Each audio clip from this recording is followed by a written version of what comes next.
going on, guys? Got a special project going on here at the farm. We are going to build a new tractor shed. So this is the one we got now. And I have attained another one that I almost lost my life taking apart. It was on a pier.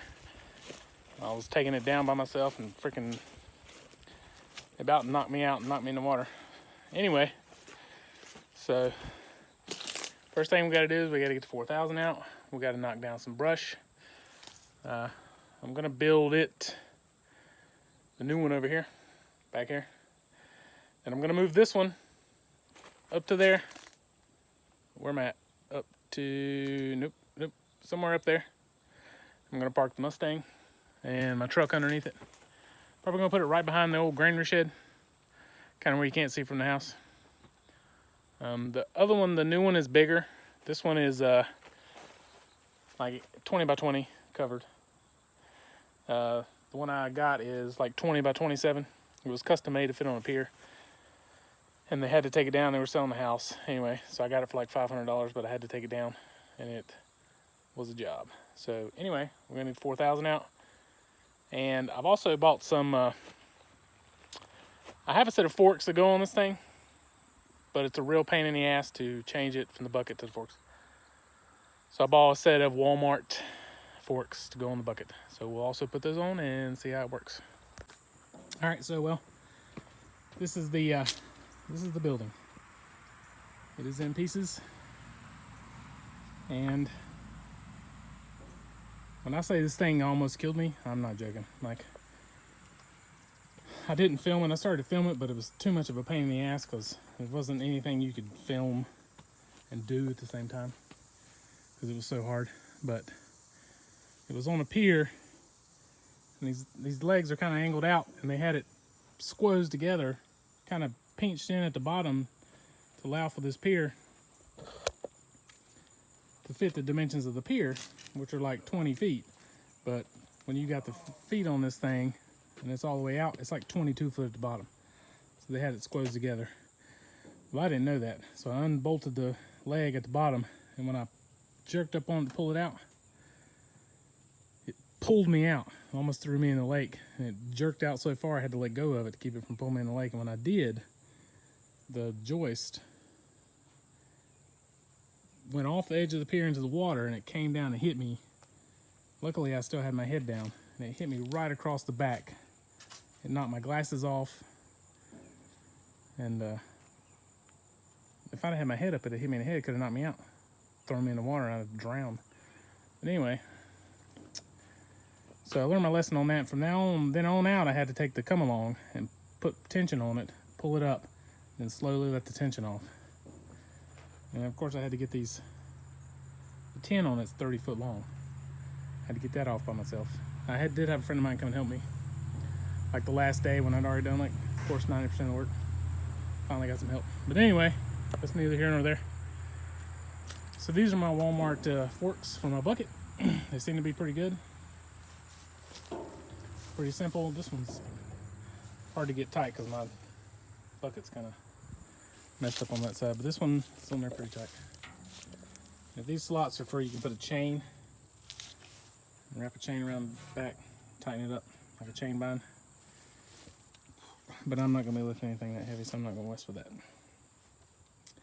So anyway, let's get started.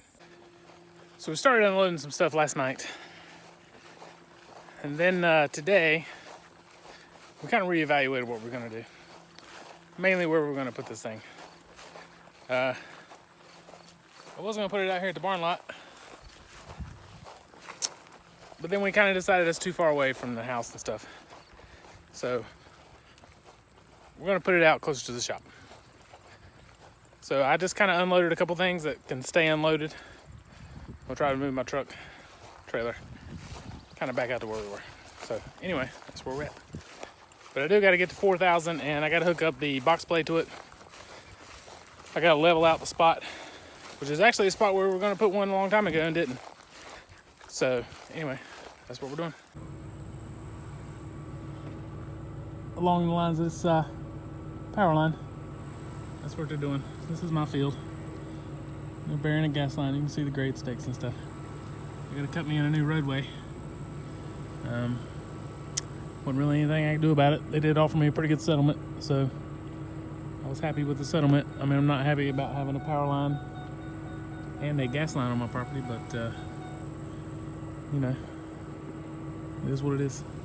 So that's what's going on here, across the street, coming under the road. Anyway, all right, guys. So this is where the shed's going, but there's like a big hump right here, and trying to knock it down. I tried to use the box blade, but the box blade is too small for the 4000. Even with the lift all the way down, the box blade doesn't go down to the ground. So I ended up having to drop it off, go get the rippers, which the rippers are working better anyway. So I've been out here ripping it up, trying to loosen it up. It hasn't rained in like weeks, like 3 weeks. Plus it's like 90 degrees outside here in the second week of September. September 11th, actually. Never forget. I think we've already forgotten. Anyway, that's a subject for another day. It's a beautiful orange sunset to the north here. Anyway, I'm calling it a day. Tractor's low on gas, diesel. I gotta get some more fuel. But anyway, I'm trying to get this hump taken down. So hopefully tomorrow I can get the 600 out and hook the box blade up to it. It's actually got the scrape blade to it, but I think the box blade will be better. It's already got the scrape blade hooked up to it, and it's got a flat tire, and who knows if it'll crank. I haven't cranked it in forever. The battery's probably dead. But anyway, we'll worry about that tomorrow. We'll see you later. All right, so we back out here today. It's the next day. Just got off work. Still like 95 degrees out here in September. I got the 600 hooked up to the box blade, and I ripped it last night. So now I'm gonna see if I can use the box blade on the 600 to move some dirt. See what happens. We're moving a little bit there. It's got pretty ripped up. The thing I love about this tractor is, it doesn't have power steering in the front end that we like, especially if you got a little weight on the back. It steers like a train.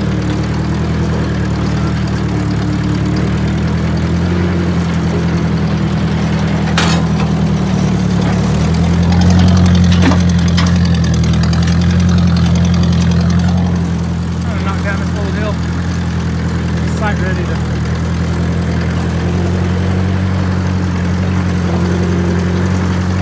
have to get the scrape blade,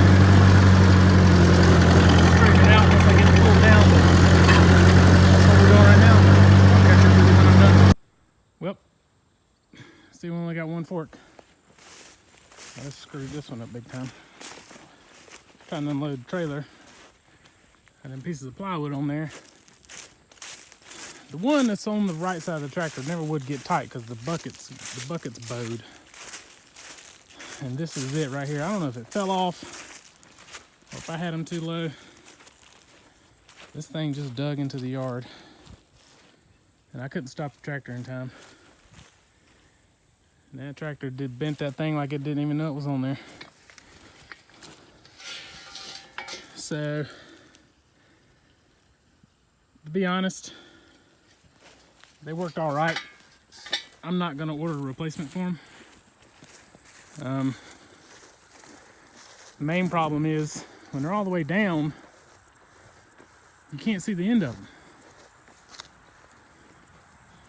So when even if you're standing up in the tractor, you can't see the ends of the forks. If you're trying to scoop up underneath something, it's virtually impossible. And I could see how they could be useful in like a pinch if you were gonna hand load something on there. Or if you had like something where you didn't have to really be able to see to get up underneath it, they would work. But for me, trying to unload this trailer where I had to be able to see the end of them, I couldn't. I ended up just getting close and moving the stuff by hand onto the ends of them. So, yeah, that sucks. Well, I think I got the pad as good as I'm gonna get it. I'm trying to make it perfect. Just trying to knock that hump down some. We'll walk down here and look at it, but I gotta take the 600 to this lady's house who I bush hog a field for. Also, while I'm there, I've been trying to buy this F100 off of her. I'll worry about that later. So I'm gonna ask her about that. That's tomorrow's job. We'll walk down here, check out this pad. Like I say, ruined my damn forks of this ball. Luckily they were cheap. Them other forks I got are alright, they're just hard to take on and off. Not hard. It's hard for one person. It's aggravating. Get up and down on a tractor 100 times. And the forks are made out of like 4-inch I-beams, and they're like, 4 inches thick. It's hard to get up underneath there. There's a cat. He sees us. Get that skitty. Anyway, so I had to take the box blade off to load the bush hog, but this is it. This is where I'm gonna put it. Shed is 27 feet long. I gotta smooth this out a little bit. Don't worry about it. I am no grader. Anyway, it's gonna sit right here. I'm gonna put it as far back as I can and move all the stuff from the tractor shed down there